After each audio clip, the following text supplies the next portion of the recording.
السلام عليكم. النهاردة هقدم لكم حاجة قبل العيد وكل سنة وانتم طيبين. هنبدأ كده بوصفة البسكوت. أول حاجة بياض بيضة. تاني مكون عندنا 2 معلقة زبدة أو معلقة كبيرة زبدة، معلقة صغيرة سكر، نص معلقة بيكنج باودر، كوباية جوز هند، رشة ملح أو فانيليا على حسب المتاح،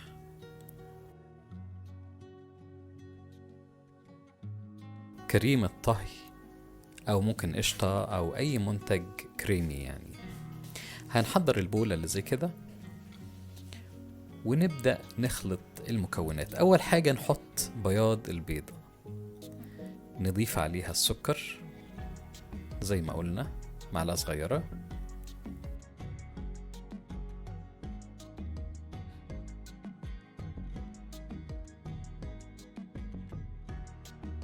ذرة ملح، وهنضيف ذرة فانيليا، كل ده لتحسين الطعم.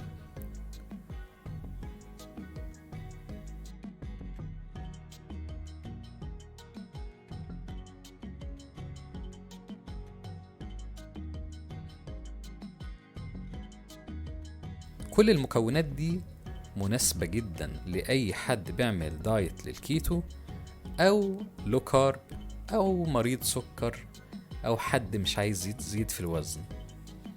نبدأ نقلب كل المكونات اللي احنا ذكرناها مع بعض لغاية ما يديني قوام زي اللي انتوا شايفينه. نضيف الزبدة، ولو في زبدة بلدي يبقى أفضل طبعا. نحاول نخفق المكونات مع بعض لغاية ما يتجانسوا تماما ويبقى قوام واحد. نضيف عليهم بقى جوز الهند والسكر مع بعض، ونبدأ نقلبهم واحدة واحدة لغاية ما يبقى فيه قوام متماسك، يعني شبه متماسك.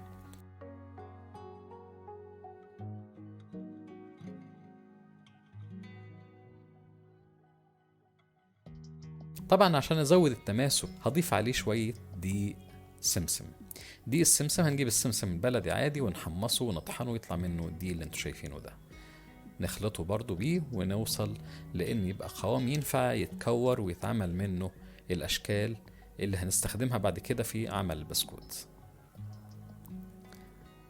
طبعا قيمة غذائية مرتفعة جدا، ما بيرفعش الانسولين، بيحافظ جدا على ان الجسم ما يتأثرش بأي حاجة سكرية. فطبعا وبدي لك نوع من الإشباع يعني. طبعا بناخد ده بنعمل راب ونغلفه بالشكل ده وندخله التلاجة لمدة نص ساعة. مهم ان احنا نحطه على الرف الأول في التلاجة. بعد النص ساعة ما تنتهي نبدأ نجيبه تاني ونبدأ نستخدم ايدينا ان احنا نكوره ونبدأ ندي الاشكال اللي احنا حابين نعملها شكل البسكوت. ممكن تقطعه دواير او مثلثات او اشكال لو عندك الحاجات اللي بتقطع بيها زي اللي انا هستخدمها دلوقتي. هنجهز طبق زي كده ونكور قطعة من العجين اللي احنا عملناه ونبدأ نفرده على الطبق بسمك ما يزيدش عن النص سنتي او اقل شوية عشان يديلك قوام.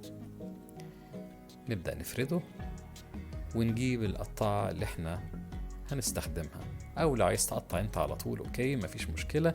ده القطعة اللي انا بستخدمها، دي مناظر عشان لو حد من البيت حابب ياكل معاك او الاطفال يكون شكله لذيذ وشهي. ناخد الجزء اللي احنا عملناه ونجمعه في صينية تيفال عشان ما يتحرقش من تحت. يلا نكمل بقية الكمية اللي موجودة ونجهزها ونرجع تاني.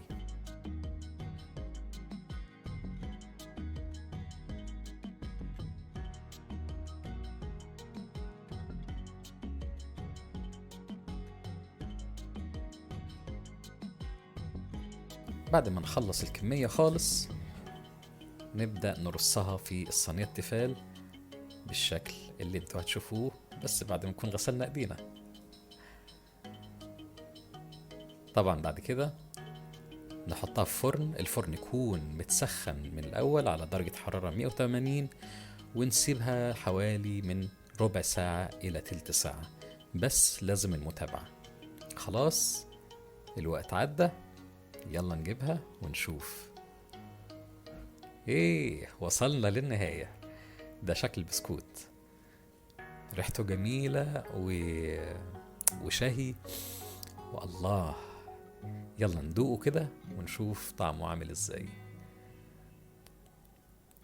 ممكن طبعا واحنا بندوق ما يمنعش كوباية شاي حلوة تعملوها برضو، يا اما بالقرنفل، بالنعناع، بالحبق، بأي حاجة متوفرة، ونعمل اي نوع من الديكور على البسكوت بتاعنا.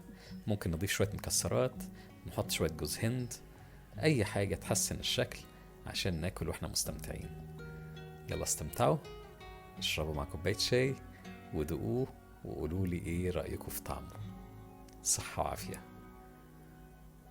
ما تنساش اعمل سبسكرايب وانت بتدوقه وهو مقرمش وجميل كده، واكتب كومنت وقول لي رأيك فيه ايه.